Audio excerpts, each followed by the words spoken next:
ఈ మావోయిస్టుల విషయంలో రేవంత్ రెడ్డి ద్వంద్వ వైఖరి వహిస్తున్నాడు. మరి మావోయిస్టులతో మీరు చర్చలు జరపొచ్చు కదా.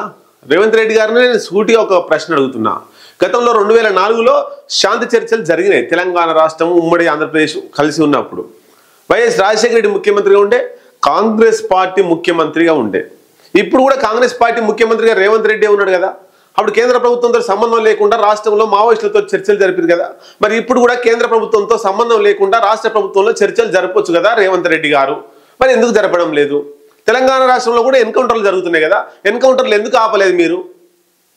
ఎక్కడో బస్తర్ రేంజ్ డిఐజీ వచ్చి ములుగు జిల్లా వాజేడుకు సంబంధించి వెంకటాపురం పోలీస్ స్టేషన్లో కూర్చొని తెలంగాణ రాష్ట్రానికి సంబంధించినటువంటి ఇలాకాలో కూర్చొని మావోయిస్టులను ఎట్లా చంపాలని ప్లాన్ చేస్తుంటే మీరు ఎట్లా పర్మిషన్ ఇచ్చిర్రు వాళ్ళకి? మీ పర్మిషన్ లేకుండా బస్తర్ డిఐజీ బస్తర్ ఐజీ సుందర్ రాజ్ ఎట్లా వచ్చిండు తెలంగాణలోకి? అంటే మీరు కూడా మావోయిస్టులను ఏరివేసే క్రమంలో ఉన్నారు. తెలంగాణ రాష్ట్రంలో మావోయిస్టులకు సంబంధించి ఎందుకు మరి మీరు చర్చలు జరపడం లేదు? వాళ్ళని చంపుతుంటే ఎందుకు చంపొద్దని చెప్తున్నారు? మీ డిఐజీ ఏం మాట్లాడుతున్నాడు మీకు తెలుసు కదా. డిఐజీ మావోయిస్టులను ఏరివేస్తామని చెప్పేసి మాట్లాడుతున్నాడు, కేంద్ర ప్రభుత్వానికి అనుకూలంగా మాట్లాడుతున్నాడు. మీరేమో ఈడ ముచ్చట చెప్తున్నారు, నాటకాల ముచ్చట.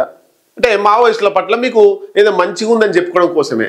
కానీ ఇలా రేవంత్ రెడ్డి పాత్ర కూడా ఉంది మావోయిస్టులను చంపడంలో 100% కేంద్ర ప్రభుత్వం నిర్వహించినటువంటి మావోయిస్టుల ఏరివేత ఆపరేషన్ కగార్కు సంబంధించి సమావేశం జరిగితే దానికి సంబంధించి రేవంత్ రెడ్డి వేయండు వ్యతిరేకించకుండా సపోర్ట్ చేసి వచ్చిండు.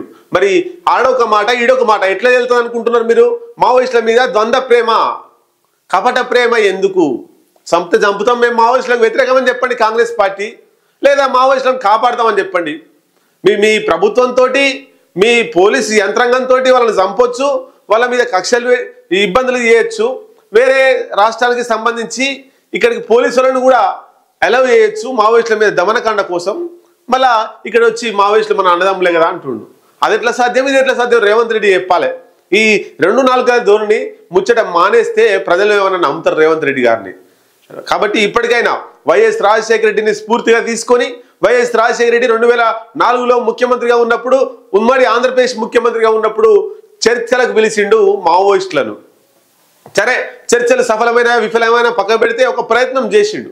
మరి ఇప్పుడు కూడా మీరు కేంద్ర ప్రభుత్వంతో సంబంధం లేకుండా తెలంగాణ రాష్ట్రానికి సంబంధించినటువంటి మావోయిస్టులను చర్చల పేరుతో పిలిచి ఆహ్వానించి వాళ్ళ డిమాండ్స్ ఏందో వినండి. అది చేత కాదా?